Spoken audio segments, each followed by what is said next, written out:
Hola, empezamos, este nuevo análisis a fondo con una misión muy clara. Hoy vamos a sumergirnos en la vida y sobre todo en la mente de una de las figuras más fascinantes y a la vez más malentendidas de la historia moderna. Me refiero a Nikola Tesla. Y lo vamos a hacer alejándonos por completo del ruido, que hay muchísimo, sin rumores de Internet, sin teorías conspirativas raras y sobre todo sin misticismos infundados. Exacto, vamos directamente a los textos originales. Hoy analizamos una recopilación de extractos de la mismísima autobiografía de Tesla, que se titula Mis inventos y que fue escrita en 1919 cuando él ya tenía 63 años. Sí, y además de sus propias palabras, contamos con la introducción histórica, que es súper detallada, que el editor Ben Johnston elaboró para la obra. Porque el propósito de esta exploración es separar al ingeniero de carne y hueso del mito de ciencia ficción. Totalmente. Es que queremos desentrañar cómo operaba su proceso creativo, de dónde surgía esa capacidad inventiva tan asombrosa que tenía, y cómo sus vivencias personales terminaron dando forma a la tecnología que usamos a diario. Porque es imprescindible este enfoque. Durante décadas, digamos que la imagen pública de Nikola Tesla ha sufrido una distorsión enorme. El texto de Johnston señala que gran parte de la culpa la tienen biografías bastante sensacionalistas que salieron después de su muerte. Claro, como el famoso libro Prodigal Genius de John O'Neill, ¿no? Ese es el ejemplo perfecto. El problema fundamental con O'Neill es que era un ferviente creyente en el espiritismo y básicamente usó la figura de Tesla para validar sus propias creencias, tergiversando hechos para crear una ilusión de que Tesla tenía poderes sobrenaturales. Es que en las fuentes vemos un ejemplo clarísimo de esta manipulación. Me refiero a la famosa anécdota de la supuesta premonición que tuvo Tesla con la muerte de su madre. Ya, la de la visión mística. Esa misma. La cultura popular se tragó la idea de que Tesla veía el futuro, pero cuando lees el texto autobiográfico original, el contexto es otro mundo completamente distinto. Totalmente diferente. Lo que revelan los documentos es un caso médico, no un evento paranormal. Tesla cuenta que estaba sufriendo una amnesia severa tras un colapso nervioso por puro agotamiento. Agotamiento extremo. Eso es. Y a medida que su memoria empezaba a regresar, lo hacía de forma estrictamente cronológica. Entonces, al llegar al punto exacto de su memoria donde había ocurrido la muerte de su madre, volvió a, digamos, a vivir ese trauma con una intensidad visual abrumadora. Y claro, O'Neill llega, escribe su biografía y decide omitir deliberadamente la frase donde Tesla aclaraba que eso era un recuerdo retrospectivo. Transformó un claro síntoma de estrés postraumático en una profecía mágica. Es alucinante.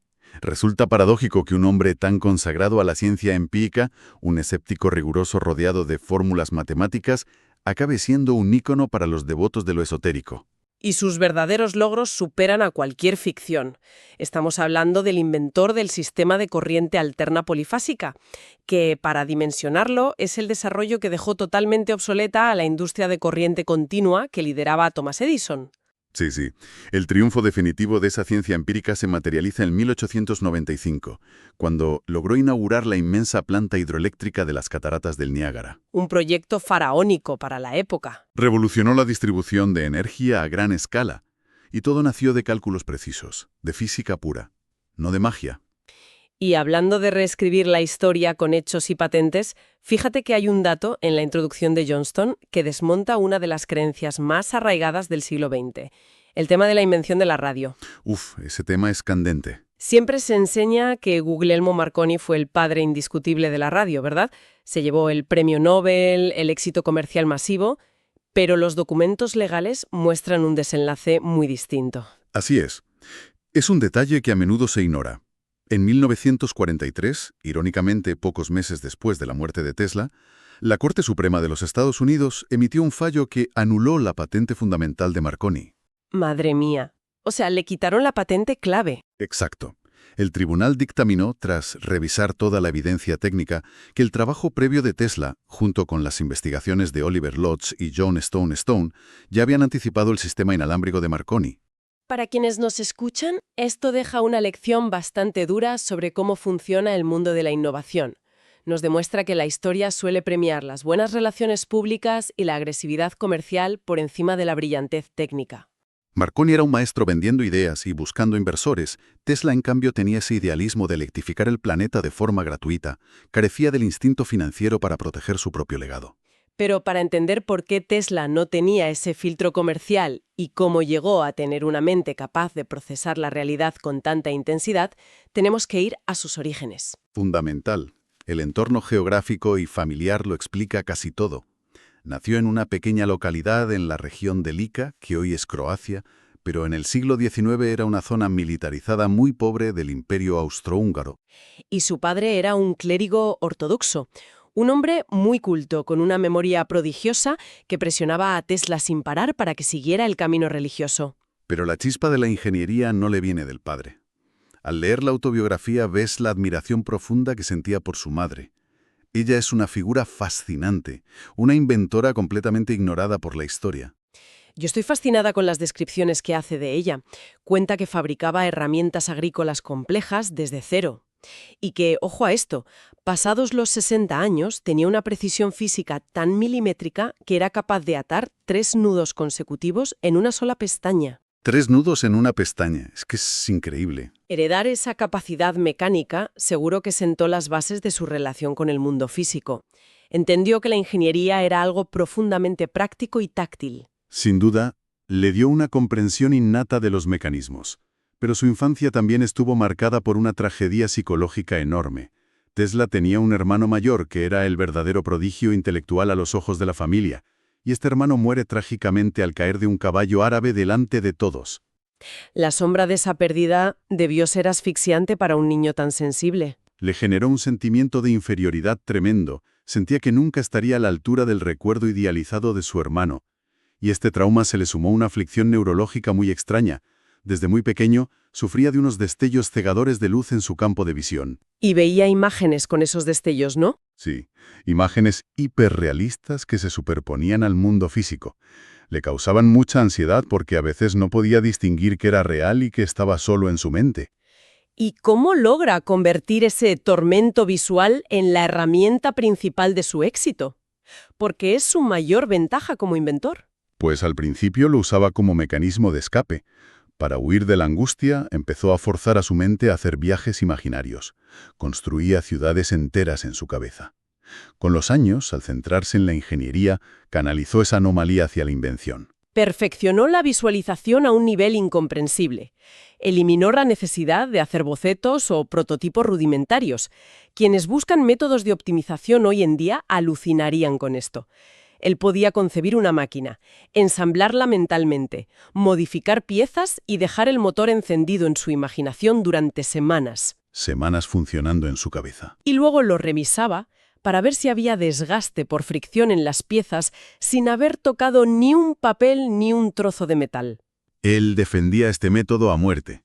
Decía que saltar directamente a los experimentos físicos, como hacía Edison, te hacía perderte en los detalles y perder de vista el principio general. Afirmaba que, trabajando así, jamás encontró una discrepancia entre su diseño mental y la máquina física final. Claro, esa forma de procesar la realidad le generó una infancia llena de anécdotas extravagantes. Su curiosidad analítica no paraba. Por ejemplo, la historia de cuando iba a pescar ranas con sus amigos. Esa es muy buena. Mientras los demás usaban equipos tradicionales y no pescaban nada, él aplicó psicología básica. Descubrió que si colgaba un anzuelo vacío frente a la rana, el animal se enfurecía, se inflaba y atacaba el metal. Así capturaba decenas mientras los otros niños miraban atónitos. Y otra anécdota que muestra su intento de dominar la naturaleza fue su experimento con insectos. El joven Tesla construyó un molino de madera pequeñito y pegó 16 escarabajos vivos a las aspas. Un motor de escarabajos. Exacto. Al intentar volar, los insectos hacían girar el molino continuamente. Una primera incursión en energía renovable con un final bastante grotesco. Cuenta que el experimento se canceló para siempre cuando un niño del pueblo llegó y, sin decir nada, se empezó a comer los escarabajos vivos delante de él. ¡Qué horror! Las fuentes dicen que la impresión fue tal que abandonó cualquier investigación con insectos de por vida. Lógico. Pero bueno, su capacidad analítica también tuvo aplicaciones vitales, como cuando el cuerpo de bomberos local compró un camión de bombeo nuevo. Hicieron una ceremonia pública en el río, encendieron el mecanismo y el agua no salía. Nadie sabía qué pasaba. En exterior había colapsado el tubo. Lo abrió con las manos y el agua salió a muchísima presión. Y esa misma intuición espacial le salvó la vida varias veces. Hay un relato de cuando casi se ahoga bajo una gran estructura de madera flotante.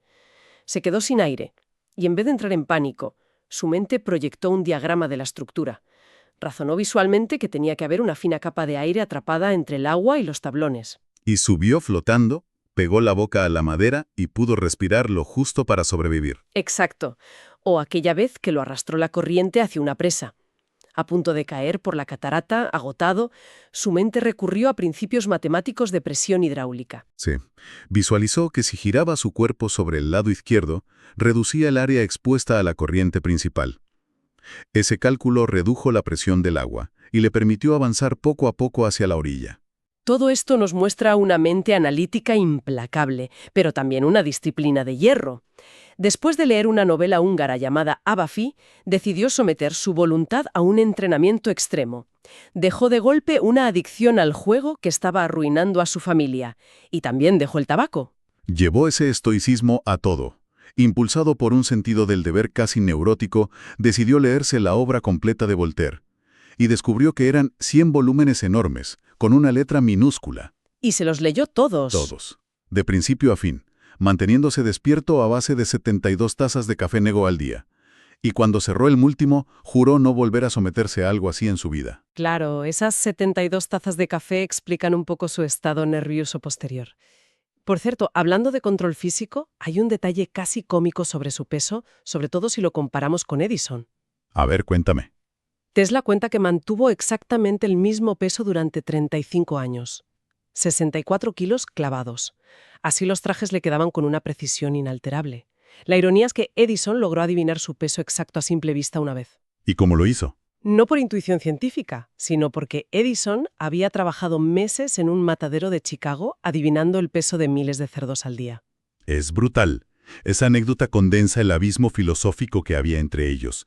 Edison era el ensayo y error puro, la experiencia física, el matadero. Tesla operaba en lo abstracto, la teoría pura, la precisión matemática. Y ese compromiso con la teoría pura es lo que nos lleva al clímax de su carrera, la invención del motor de corriente alterna. Pero antes de entrar en su colapso creativo, creo que viene bien una pausa técnica. De acuerdo. En las fuentes vemos que, cuando Tesla estudiaba en Graz, el profesor Poeschel muestra a la clase una dínamo de corriente continua. Se dice que las escobillas hacían mucho ruido y echaban chispas. Para los que no somos ingenieros eléctricos, ¿cuál era el problema grave de esa tecnología? Es una aclaración necesaria. Imaginemos el interior de un motor de la época. Hay un cilindro de metal girando a toda velocidad. Para que la electricidad pase de la parte estática exterior a ese cilindro móvil, se usaban unas piezas llamadas escobillas. Estas piezas frotaban físicamente el cilindro sin parar. Fricción constante. Exacto. Esa fricción generaba muchísimo calor, desgastaba las piezas rapidísimo y producía una lluvia de chispas peligrosas. Era muy ineficiente. Tesla intuyó que el roce físico era el gran enemigo. Sugirió que debía existir una forma de crear rotación magnética usando corriente alterna, eliminando las escobillas por completo. Pero la reacción académica fue demoledora. El profesor Poch paró la clase para ridiculizar a Tesla en público.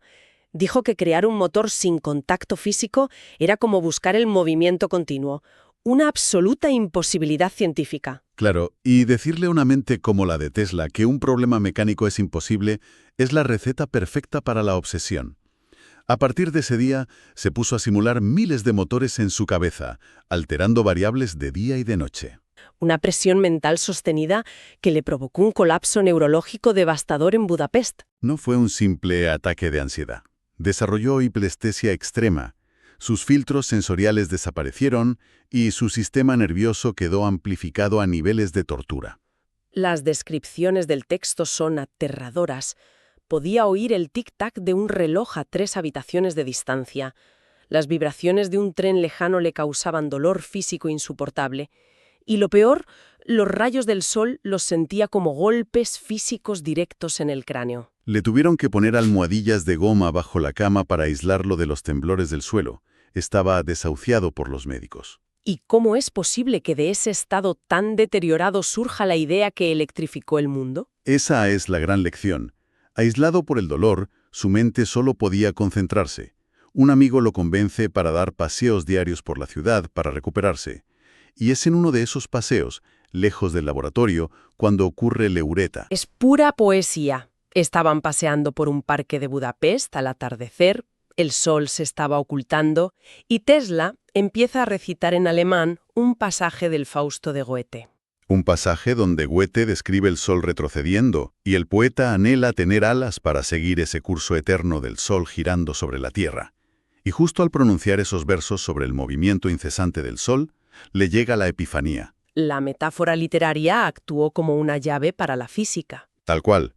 Al imaginar el sol rotando y arrastrando la luz, Tesla comprendió que podía hacer lo mismo con el magnetismo. No necesitaba que una pieza metálica girara físicamente. Podía hacer que el campo magnético en sí mismo rotara, como el sol de Goethe, y que ese campo invisible arrastrara al rotor metálico dentro de la máquina. Visualizo el campo magnético rotatorio impulsado por corrientes alternas desfasadas.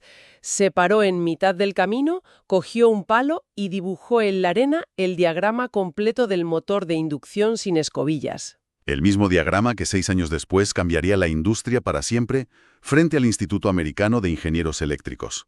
Esto nos enseña que resolver problemas complejos no siempre pasa por apretar los dientes frente a la mesa de trabajo.